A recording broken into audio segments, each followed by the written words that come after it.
कूतरे साला देख के नंबर डायल कर बेवकूफ साले। हेलो बाबूराव है? नहीं, दैवी प्रसाद है। बोल।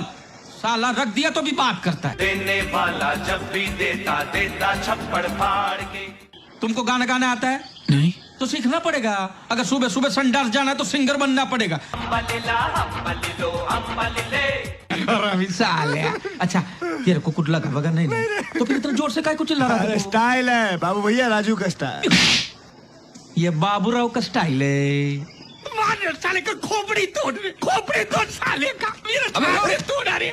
औरत का चक्कर बाबू भैया, औरत का चक्कर बहुत बेकार होता है। और मेरे दिल के तार बजे बार बार वो ये। इन दोनों के लफड़े पे मेरे को क्यों फंसा के रखा है? उठा ले रे बाबा, उठा ले। मेरे को नहीं रे, इन दोनों को उठा ले।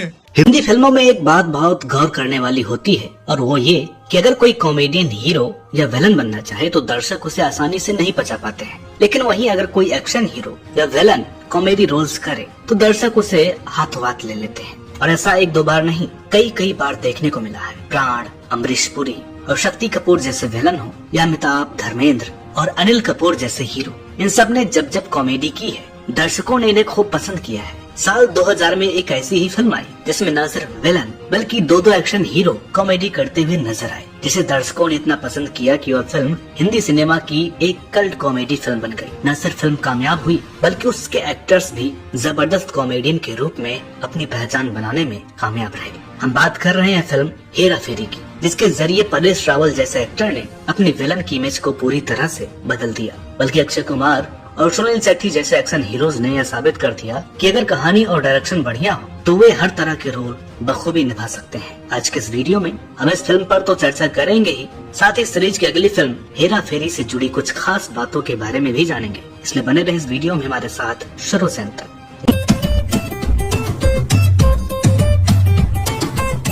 31 मार्च 2000 को रिलीज हुई हिंदी सिनेमा की one of the best comedy film के रूप में मानी जाने वाली हेरा फेरी दरअसल मलयालम फिल्म रामजी राव स्पीकिंग का रीमेक है, जो साल 1989 में आई थी। कम लोगों को ही पता होगा कि जब फिल्म हेरा फेरी अनाउंस की गई थी तब शुरुआत में इसका नाम रफ्तार रखा गया था, जिसे बाद में बदलकर हेरा फेरी कर दिया गया। एजी नाडियाडवाला के प्रोडक्शन में बनी यह फिल्म प्रियदर्शन के डायरेक्शन की सबसे खास फिल्म में से एक गिनी जाती है। लेकिन आपको यह जानकर ताज्जुब होगा कि इस फिल्म को पहले फिरोज नाडियाडवाला के प्रोडक्शन में महेश भट्ट डायरेक्ट करने वाले थे, लेकिन फिल्म शुरू होने में देरी की वजह से कुछ एक्टर और फिल्म के नाम के साथ साथ फिल्म के डायरेक्टर भी बदल गए, जिसके बाद साल 2000 में हेरा फेरी के रूप में यह फिल्म हमारे सामने आई। इस फिल्म के डायलॉग लिखे थे एक्टर, राइटर और डायरेक्टर नीरज बोरा ने, जिन्हें एक बेहतरीन कॉमेडियन के रूप में भी हम सभी जानते हैं।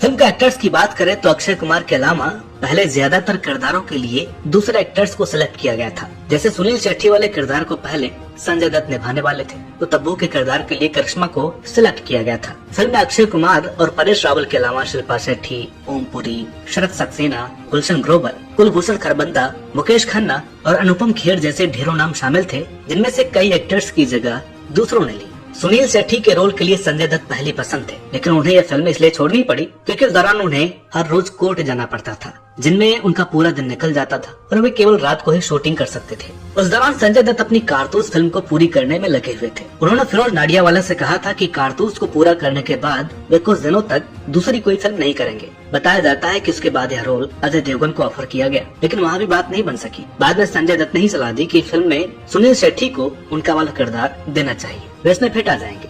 दोस्तों, इस फिल्म से जुड़ा हुआ एक इंटरेस्टिंग फैक्ट यह भी है कि साल 1999 में फिल्म कारतूस के रिलीज होने से ठीक पहले जब एक भव्य मुहूर्त के साथ रफ्तार के नाम से हेरा फेरी फिल्म लॉन्च की गई, उसमें हॉलीवुड स्टार स्टीवन सीगल भी मुहूर्त में शामिल हुए थे। उस दौरान ये बताया गया कि इस फिल्म में वे भी एक कैमियो रोल में नजर आने वाले हैं। दोस्तों, यह वही दौर था जब अक्षय कुमार की फिल्में बहुत अच्छा प्रदर्शन नहीं कर पा रही थी। साल 1999 के दौरान संघर्ष और जानवर जैसी फिल्मों को छोड़ दिया जाए तो उनकी बाकी फिल्में कुछ खास कामयाबी हासिल नहीं कर सकी थी। लेकिन हेरा फेरी फिल्म आने के बाद एक नए अक्षय कुमार का अवतार हुआ और उनका कॉमेडी का टैलेंट सबके सामने आया। प्रियदर्शन के साथ अक्षय कुमार की यह पहली फिल्म तो थी ही, साथ ही कॉमेडी जॉनर में भी उन्होंने पहली बार किस्मत आजमाई थी। हालांकि इससे पहले भी कुछ फिल्मों में एक दो सीन में हंसी मजाक करते हुए दिख चुके हैं, लेकिन वे फिल्में एक्शन या रोमांटिक ही थी। अक्षय खुद इस बात को मानते हैं कि कॉमेडी क्या होती है उन्होंने इस फिल्म से सीखा है। सुनील शेट्टी ने भी इस फिल्म में पहली बार प्रियदर्शन के साथ काम किया था,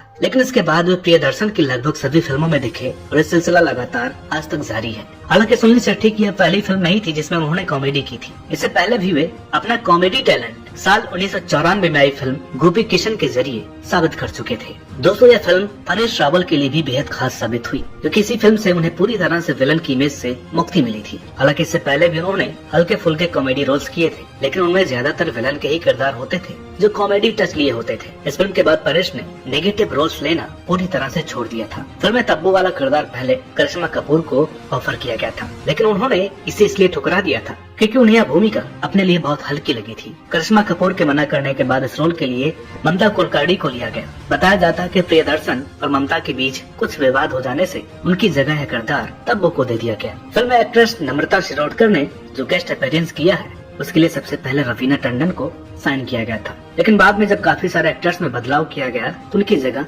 नम्रता शिरोडकर को लिया गया।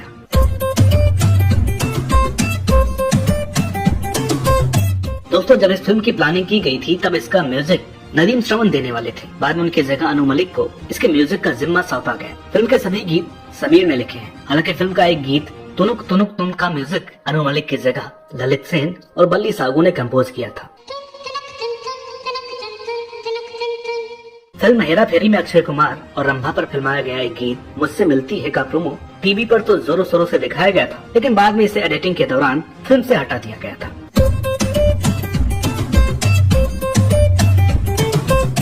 हेरा फेरी साल 2000 की 14वीं सबसे ज्यादा कमाई करने वाली फिल्म थी। लगभग 7.5 करोड़ रुपए में बनी इस फिल्म ने बॉक्स ऑफिस पर 17.5 करोड़ रुपए से ऊपर का बिजनेस किया था। फिल्म हेरा फेरी की कामयाबी को देखते हुए मेकर्स ने इसे कनाडा में भी रिलीज किया था और वर्ल्ड वाइड कलेक्शन के हिसाब से फिल्म की कमाई 22 करोड़ से भी ज्यादा थी।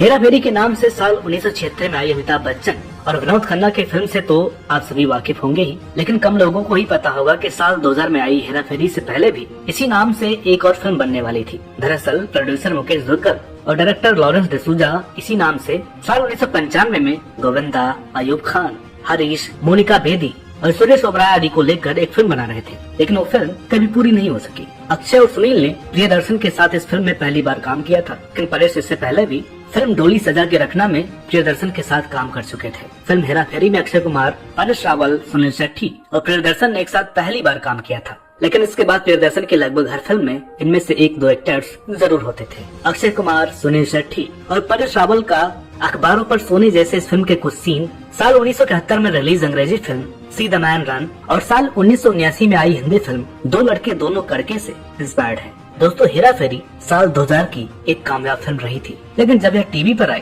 तो इसकी पॉपुलैरिटी किसी और लेवल पर पहुंच गई थी। आज भी लोग इस फिल्म को बार बार देखना पसंद करते हैं। फिल्म की कामयाबी को देखते हुए हेरा फेरी सीरीज के तौर पर बन गई और इसके दूसरे पार्ट की तैयारियां शुरू कर दी गई, जो साल 2006 में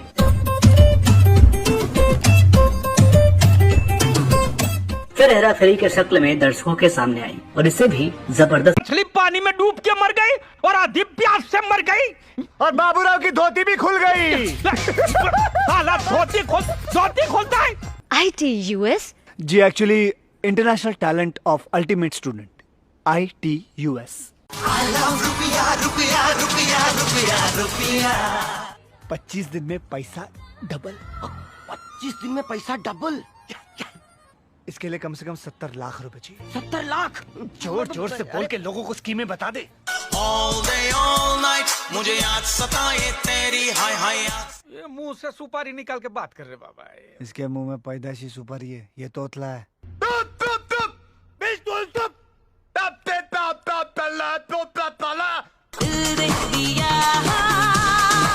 तू मेरी नकल करता है?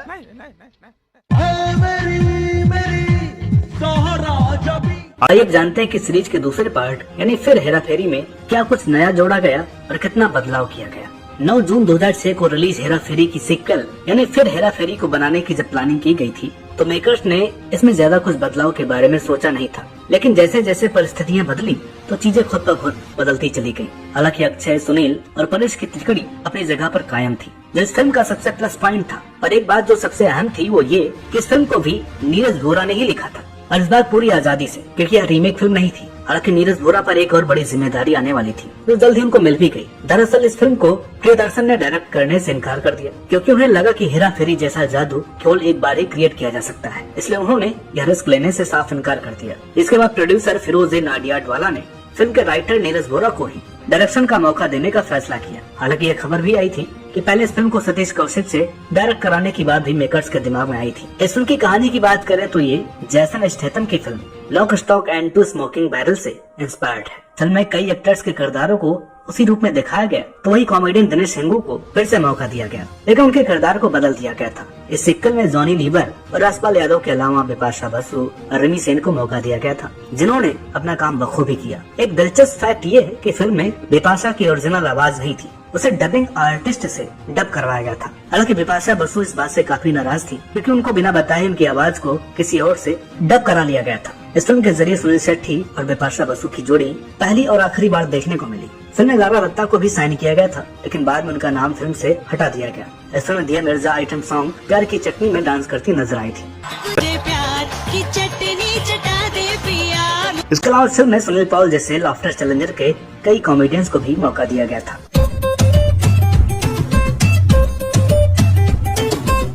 फिल्म में गीत इस बार समीर ने ही लिखे थे और म्यूजिक तैयार किया था हिमेश रेशमिया ने, जो काफी पॉपुलर हुआ था। Popular website box office India के मुताबिक इसके गानों की लगभग 10 लाख प्रतियां बिकी थी और फिल्म का साउंड ट्रैक एल्बम उस साल का 15वां सबसे अधिक बिकने वाला एल्बम था। फिल्म का सुपरहिट सॉन्ग ऐ मेरी ज़ोहरा जबी फिल्म के रिलीज होने के एक हफ्ते बाद फिल्म में जोड़ा गया था।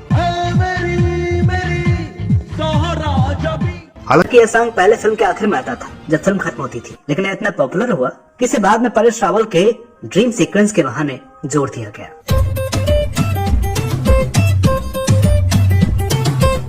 फिर हेरा फेरी साल 2006 की एक सुपरहिट फिल्म साबित हुई, जो साल की 8वीं सबसे ज्यादा कमाई करने वाली फिल्म बनी थी। बजट की बात करें तो फिर हेरा फेरी की लागत लगभग 18 करोड़ रुपए की थी और फिल्म का बॉक्स ऑफिस कलेक्शन 69 करोड़ से भी ज्यादा का था।